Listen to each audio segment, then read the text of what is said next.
Terima kasih Anda masih bersama kami dalam program podcast TV Show TV Muhammadiyah Ngobrol Sering Tanpa Boring, cuma di sini tempatnya.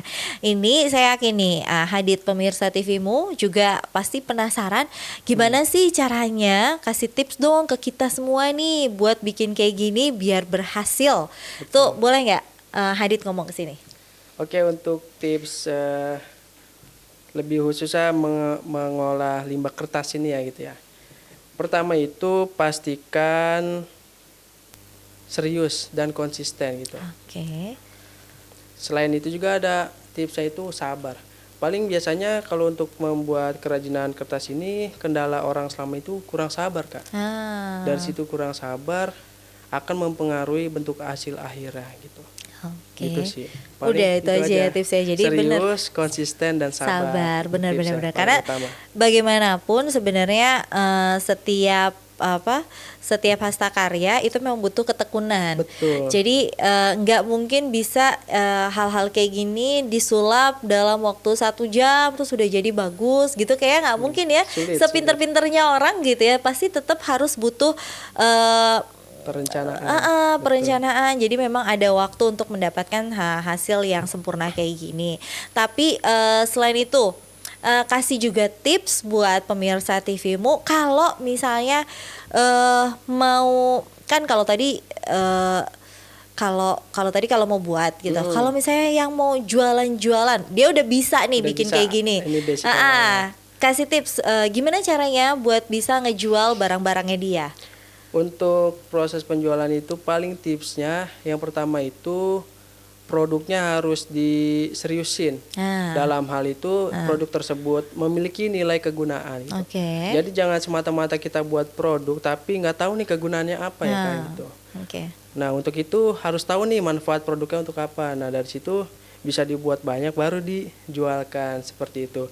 Terus yang kedua, jika produk itu udah jadi, yang kedua itu harus ada polesan cantik. Maksudnya dalam hal pewarnaan, terus kekuatan produknya gitu. Jangan semata-mata buat produk, ya udah jadi, tapi produknya itu nggak bagus dan nggak kuat. Jangan seperti itu. Kalau bisa, ini sekelas koran, kita sandingin dengan rotan sama. Benar. Cuman keunggulan kita itu kita pakai daur ulang gitu, lebih menjaga lingkungan. Betul. Itu. Oke, jadi kalau misalnya ini buat pemirsa TVmu yang emang sebenarnya udah punya bakat atau misalnya udah pernah sering banget bikin di rumah gitu. Kalau misalnya gimana nih caranya biar laku dijual? Yang paling penting adalah tadi yang seperti Hadit bilang, jangan lupa masalah kualitas. Bagaimanapun itu kualitas nomor 1 gitu. Apalagi kalau sesuatu barang yang pengen dijual itu pasti memang orang itu membutuhkan ini awet apa enggak gitu. Daur ulang mindsetnya itu pasti sesuatu yang sebenarnya dibuang kan awalnya, tapi ini gimana caranya akhirnya punya nilai ekonomi. Dan yang tadi benar Hadit bilang gitu, gimana caranya kualitas kertas daur ulang, kertas koran daur ulang ini bisa setara dengan rotan gitu, bisa yang betul rotan. Yang bisa disandingkan dengan rotan dengan harga yang juga bersaing. Itu dia. Nah sekarang kalau menurut Hadit sendiri, jadi ini Acacia Art ini, paper art ini sebenarnya menurut kamu ini peluang bisnis yang mumpuni nggak sih ke depannya? Untuk ke depannya sangat mumpuni. Kenapa kamu merasa kayak gitu? Karena gimana ya? Sebenarnya limbah itu kalau misalnya kita tahu cara pengolahannya, itu akan memberikan impact yang besar ke kita. Nah, untuk Acacia Art sendiri ke depannya malah kita ingin melakukan pemberdayaan kepada masyarakat, Kak. Jadi selain ibaratnya kita dapat manfaatnya, masyarakat juga bisa merasakan gitu. Itu yang pertama. Terus yang kedua, kalau misalnya kita kebanyakan ibaratnya order masuk banyak, kita nggak sanggup ngerjain ya, bisa dilemparkan ke masyarakat itu sendiri. Betul. Wah, ini kedepannya niatnya mulia banget ya dengan kayak gitu kan, berarti kan sampah-sampah yang ada di masyarakat yang bisa didaur ulang jadi harusnya semakin sedikit.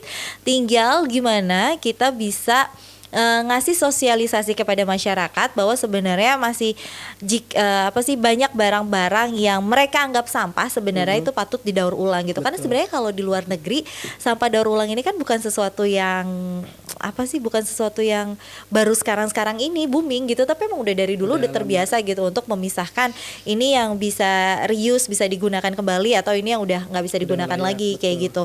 Dan hal-hal kayak gini gitu kalau di luar negeri aja bisa dan berjalan, itu itu dia kenapa kita enggak. Karena ini benar-benar deh, kalau misalnya kita semua bisa sadar betapa ini punya nilai ekonomi yang tinggi, ini harusnya bisa membantu masyarakat untuk mendapatkan penghasilan tambahan. Betul. Ini kamu tapi rencana yang tadi kamu bilang gitu, kamu pengen memberdayakan masyarakat sekitar gitu. Udah kamu lakuin atau belum? Untuk saat ini sudah mulai merintis. Gitu. Dengan cara apa? Dengan cara kita mendatangkan, kalau untuk saat ini Akasih Art sendiri sudah dapat sih lokasinya di daerah sekitar Ciputat. Jadi kita di situ bertahap Kak, bertahap mulai mengajak masyarakatnya, terus habis itu kita ngajarin cara ngelinting ya, baru setelah mereka pandai dan lihai membuat lintingan, baru kita ajakin buat produk gitu. Oke, berarti lagi proses ya, dan semoga itu tetap berjalan. Semoga juga nanti semakin banyak orang-orang yang aware terhadap daur ulang ini. Betul. Nah, ke depannya kamu mau bikin apa lagi? Maksudnya aku kayak gini, ini kan hobi yang menghasilkan, boleh dibilang kayak gitu. Kamu masih punya hobi lain nggak yang akan kamu fokuskan juga di kedepannya? Untuk kedepannya kalau dibilang hobi lain pasti banyak gitu ya. Cuma kalau untuk sendiri Akasih Art ini kedepannya tuh pengen produk kita bisa tembus ekspor. Benar-benar, insya Allah, amin. Tapi belum ada belum ada yang kamu lakukan sampai sekarang. Nah, untuk menuju ke sana. Untuk menuju ke sana masih banyak harus persiapan yang kita lakukan gitu.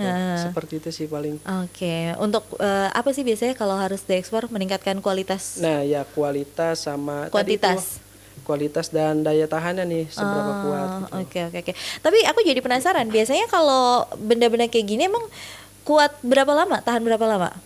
Itu selagi nggak direndam dengan air itu bisa kuat. Coba aja Kakak remuk-remukan, itu kuat kok. Bener ya? Iya, serius. Disuruh ngeremukin. Oh iya sih kuat. Oh, dia lebih ekstrim lagi tuh ngeremukinnya. Kuat ini sebenarnya kuat. Oh iya, asal pokoknya dia nggak kena air. Iya. Kena air atau direndam? Bisa, kalau direndam semalaman jangan. Ya iya pasti. Jadi bubur koran yang ada dia kalau direndam. Tapi kalau kecipratan air nggak apa-apa. Oh gitu. Oke, dan enak juga ya sebenarnya, kayak tadi tuh kamu lekuk-lekuk, dia bisa kembali ke bentuk semula kayak gitu ya. Nah, proses perawatannya ini gimana? Untuk perawatannya paling dibersihkan dengan lap basah atau kemoceng aja sih gitu. Per 1 bulan sekali atau 2 minggu sekali gitu. Oh, berarti sebenarnya debu-debu buat menghindarkan debu, cuma dioles-oles gitu aja sih. Oke, berarti sebenarnya cukup tahan lama ya untuk karena yang biasalah sebagai seorang ibu-ibu gitu, yang paling dilirik kan segala sesuatu yang bermanfaat untuk kebutuhan rumah tangga gitu kan. Jadi kayak piring buah ini, terus tempat pernak-pernik ini, sama tempat permen dan segala macam. Ya berarti bisa dipakai kan, biasanya kalau tempat permen keluarnya nih cuma pas lebaran doang gitu kalau di rumah aku gitu. Berarti oke lah ya, bertahan 1 tahun 2 tahun ke depan tuh masih bisa ya. Sangat bisa. Oke, nah ini tapi kalau misalnya tadi kamu bilang kalau kena air dia nggak bisa, kalau kena air dalam rendaman lama kayak gitu. Terus kalau misalnya dia kotornya tuh lebih kayak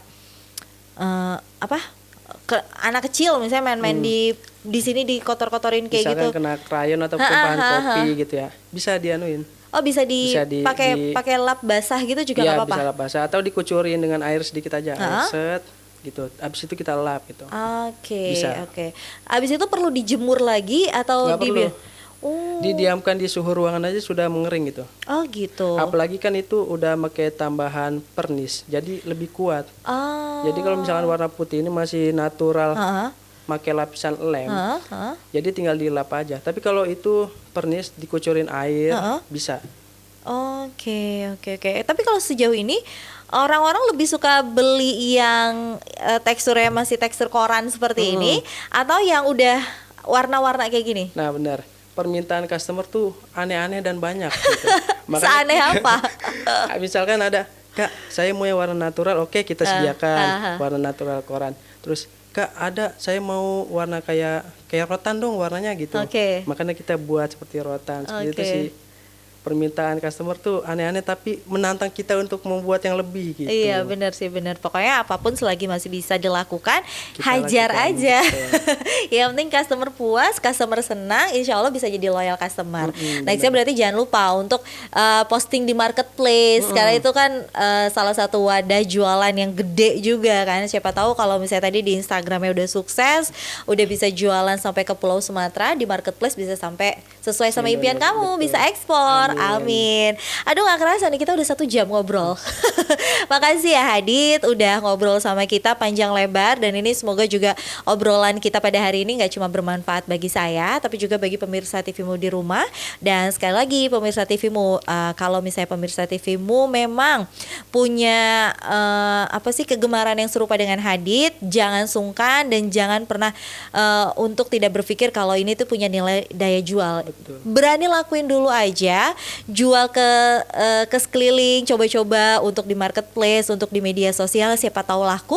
Yang ada kan juga lumayan tuh di tengah pandemi kayak gini, ini bisa jadi salah satu penambah pundi-pundi uang. Terus juga kalau misalnya yang baru pengen belajar, yang seperti Hadid lakukan aja gitu, belajar, lihat-lihat konten di YouTube, di situ juga banyak tersedia gitu. Sangat banyak bahkan sangat lengkap ya.